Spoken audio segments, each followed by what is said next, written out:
Magandang umaga, Lakay. Magandang umaga, Sister El. Magandang umaga sa lahat ng nakasubaybay sa iyong programa. At maraming salamat sa inyong pag-imbita sa akin ngayong araw. Long time no see. Huli namin interview sa inyo. Nangangampanya pa ang Presidente Marcos ng presidential job campaign. Interview, Lakay. Yeah, that was the last time that I was here 3 years ago. Oh, yun. 3 years ago na pala yun. Kasi nagpa-selfie pa ako nun kay attorney. Ganun ba? Syempre, little president. Ayan. Sino ba si Attorney Vic Rodriguez, Sister L? Eto, Lakay. Of course, siya ay adopted guest candidate ng Partido Demokratiko Pilipino Lakas ng Bayan o PDP Laban. At siya, Lakay, ay isang abogado, of course. At dating Executive Secretary. Siya, Lakay, ang kauna-unahang Executive Secretary ni Pangulong Bongbong Marcos. At siya ay nagtapos ng kanyang law degree sa University of Santo Tomas bago siya nag-join sa Negotiation and Influence Program of the National University of Singapore. At siya, Lakay, ang presidente ng Quezon City Trial Lawyers League. At nagtrabaho din siya, Lakay, bilang Deputy General Counsel of the Integrated Bar of the Philippines ng IBP, Lakay. At naging spokesperson at Chief of Staff ni Pangulong Bongbong Marcos noong siya ay Lakay. Alam ko, senador pa siya nitong time na to. Matagal siyang nakasama, Lakay, ni Pangulong Bongbong Marcos. At dagdag ko dyan, nung may election protest ang Pangulong Marcos, nung wala yatang gusto mong abogado, eto ang siya ang kasama. Hindi umalis sa gilid, sa likod ng Pangulong Marcos. Hindi niya iniwan sa ere. Yes, Lakay. hindi iniwanan. Pero, Lakay, maalala natin, si former Executive Secretary Attorney Vic Rodriguez ay nag-resign bilang Executive Secretary matapos ang mga naging issue sa Malacanang, kabilang na nga dyan, Lakay, yung allegedly illegal sugar regulatory order para sa pag-aangkat, Lakay. Alam na natin yung issue na yun, 300,000 metrikong toneladang asukal, kung saan nga mukhang siya, Lakay, ang sinisi ng ilang senador tungkol dito na nagdulot ng kalituhan. At matapos, Lakay, ang 2 buwan ng kanyang pagbaba bilang Executive Secretary, siya naman ay tuluyan niyang inalis sa partido ni Pangulong Bongbong Marcos na Partido Federal, kung saan siya ay nagsilbing Executive Vice President. At bago ang tanong natin sa ating job interview, Sister Ella, chikahin nga muna natin muna. Gusto ko nga, ay ka talaga mahilig ka talaga sa chika. Ayan, kwentuhan lang. Kwentuhan lang muna. Kasi, ayan, 3 years na ang nakalipas, di pa natin alam ano ba talaga ang nangyari. Bakit sila ay naghiwalay ng landas ng Pangulong Marcos? Siya ba ay nag-resign? Siya ba ay tinanggal? At ano ang dahilan? Ba't sila ay nagkatampuan at naghiwalay? Attorney Vic, sir, ano ba talaga ang totoo? Tinanggal po kayo? Nag-resign po kayo? At ano ang dahilan? Ako ay nagbitiw, Lakay Deo at Sister Ellen. Ay, maganda, buti na lang dahil dito unang lumabas yung issue niya. Hindi sa inyong programa, but sa inyong stasyon. At sinasabi nga na I was trying to accumulate much power at ito ay not turned down. That's far from the truth. And this is the only program, Lakay Deo. I'll give this to you. Thank you. Na ipakita yung sinasabing hindi na pirmahang Administrative Order Number 1, creating my subsequent position as the Presidential Chief of Staff. Ako ay nagbitiw bilang Executive Secretary. Subalit nung aking kasama noon, sinasabi sa akin na huwag kang aalis at tayong dalawa naghirap nito, dito ka, samahan mo ako at tanggapin mo itong Presidential Chief of Staff appointment. Sabi ko, hindi pwede. Hindi existing yung posisyong yan. At hindi ako pwedeng tumanggap ng appointment ng walang opisina. Kanya, ipakikita ko sa iyo, Lakay, at ito'y first time ko ipapakita to kahit kanino, ang aking Administrative Order Number 1. Dito sa stasyon nyo, ako unang siniraan Pero nagpunta ako rito dahil sa paanyaya mo. At kako, dito rin natin ilalahad ng katotohanan. Ito'y pirmado. Original pa yan, ha? Original ito. Zoom, RHTV para makita. Dito sa programa mo, Lakay, because I owe it to you, kilala tayo, at yung kredibilidad mo at kredibilidad ko, pinapakita ko rito.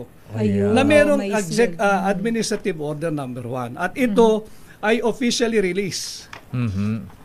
sa Malacanang Records Office. Nandyan yan eh. Oo nga, ayan. So wala tayong ginagawa ritong hindi totoo. At sabi ko nga, ang kabilin-bilinan din ng aking matatanda nung sila'y nabubuhay pa, ipaglaban mo ang iyong kredibilidad at pagkatao hanggang dulo. Kanya ipinapakita ko yan sa'yo.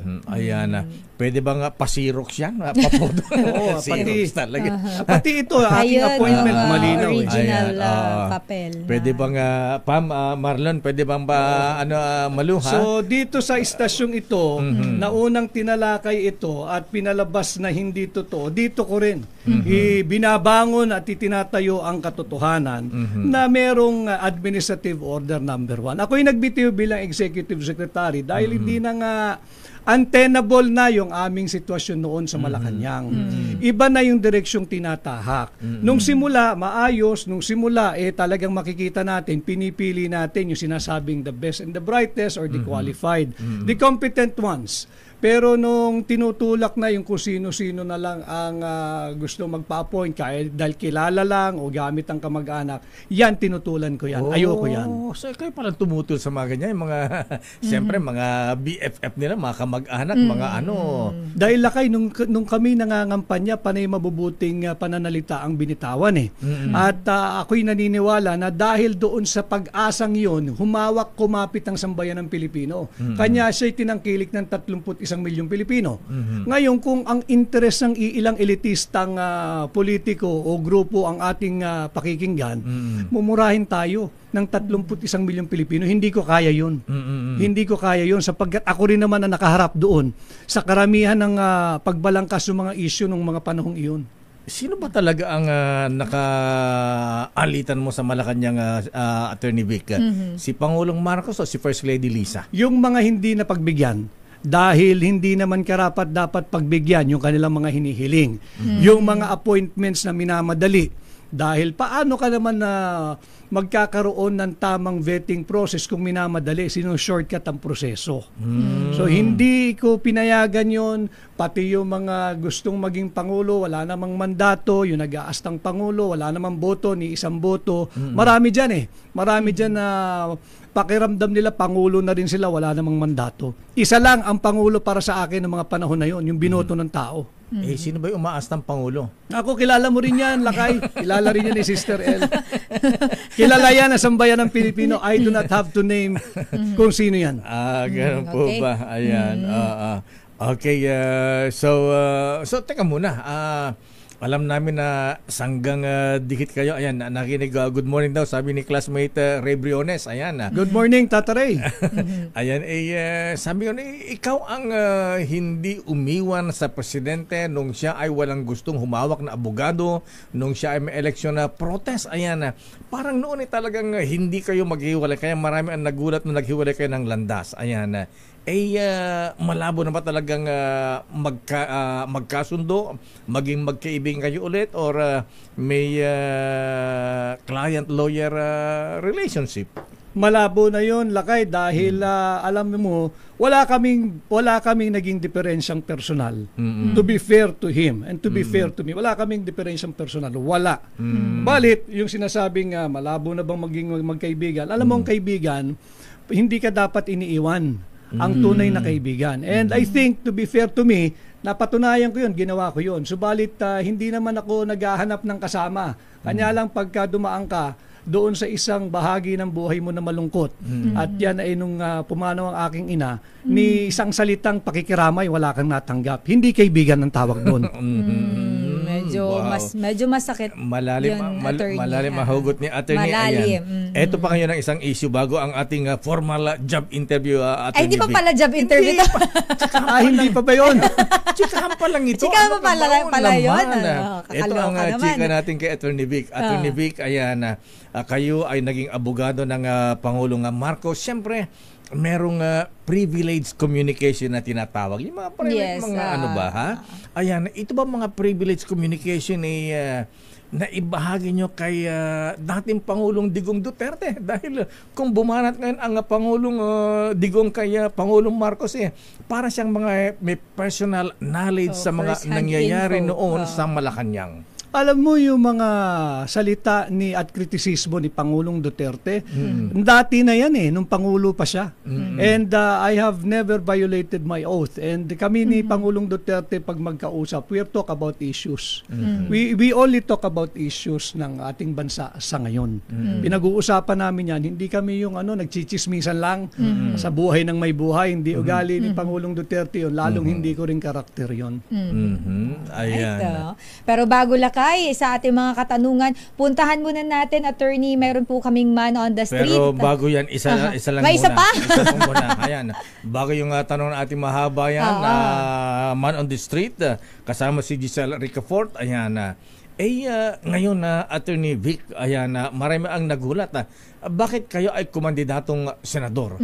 Ano ang nagtulak sa iyong kumandidato para maging miyembro ng ating Senado? Hindi ko matanggap ang korupsyon na lakay at hindi rin pwedeng hindi labanan at walang lalaban dito. Kaya tinanggap ko ang hamon na pamunuan, ang tunay at maisog na oposisyon. Ating ilalabas yung mga katiwalian. Alam naman ninyong lahat kung paano sinalaula yung proseso ng pagpasa ng tamang budget. At kahapon ay naglabas ng kautusan ng Korte Suprema na sinasabing nagtakda ng araw ng oral argument para sa kasong isinampa namin na ideklarang unconstitutional itong 2025 budget. Kasama ka pala sa nagpunta sa Supreme Court kahapon, ano? Hindi kahapon. Nung mga nakaraan lakay. 3 weeks ago pa. 3 weeks ago. Sinampahan namin ang petition for certiorari and prohibition para ideklarang null and void at invalid at unconstitutional itong 2025 budget dahil 4 yung aming grounds na binanggit doon. Ayan, babalikan natin yung budget na yan kay Giselle muna. Yes.